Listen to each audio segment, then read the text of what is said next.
By the year 2026, Tamil Nadu is facing a severe loss of political power.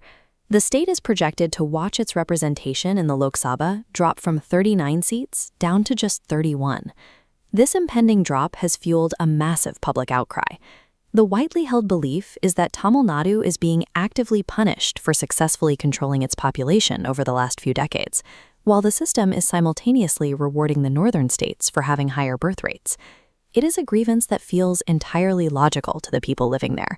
If a state follows national directives to manage its population, losing political leverage feels deeply unfair, and it has stoked intense anger across the region. The fear of losing these seats is completely real, but the source of this crisis is often misunderstood. The force driving this change is a mechanical constitutional requirement called delimitation. Under Articles 81 and 82 of the Indian Constitution, electoral boundaries and seat allocations must be periodically realigned to reflect the most recent census data. The rule is strictly mathematical. Seats follow the population. Lawmakers knew this raw math would eventually penalize states with lower birth rates. So to protect them, the government hit the pause button on this process. They froze the seat counts in 1976 and then extended that freeze again in 2001. But that protective freeze came with a hard expiration date, the year 2026. After a 50-year pause, the constitutional requirement to recount and realign the seats is legally unavoidable.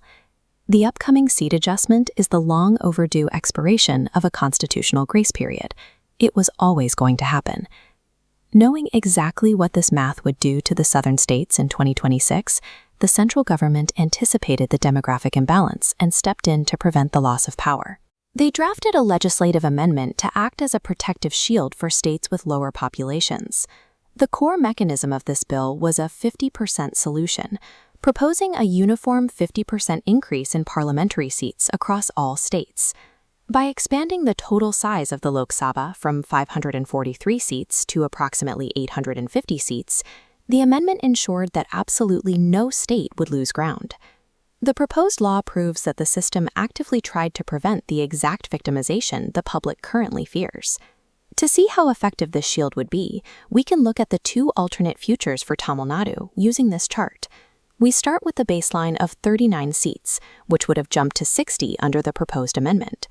This chart shows that under this expansion, Tamil Nadu's total national influence would have actually increased from 7.18. It was the exact mandatory mechanism required to finally trigger the 33% women's reservation in Parliament, a massive step for equal representation.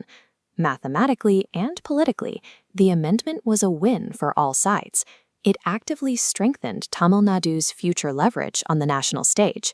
With a solution already drafted to protect the state's power, the question remains why Tamil Nadu is still projected to lose 8 seats.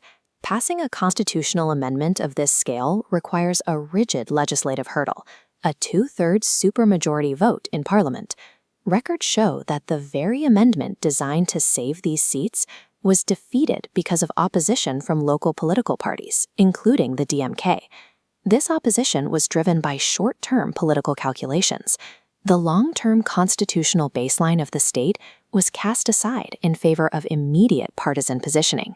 The protective shield wasn't broken by external enemies. It was deliberately dismantled by local leaders. By defeating the bill, the law automatically defaults back to the raw, unprotected rules of Articles 81 and 82. Because the seats will now be distributed based purely on direct population figures, Tamil Nadu's national contribution share is slashed down to 5.7%, and the final unavoidable tally drops the state's secure 39 seats down to 31.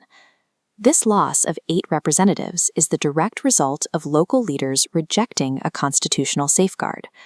Tamil Nadu's 2026 political crisis is a self-inflicted wound.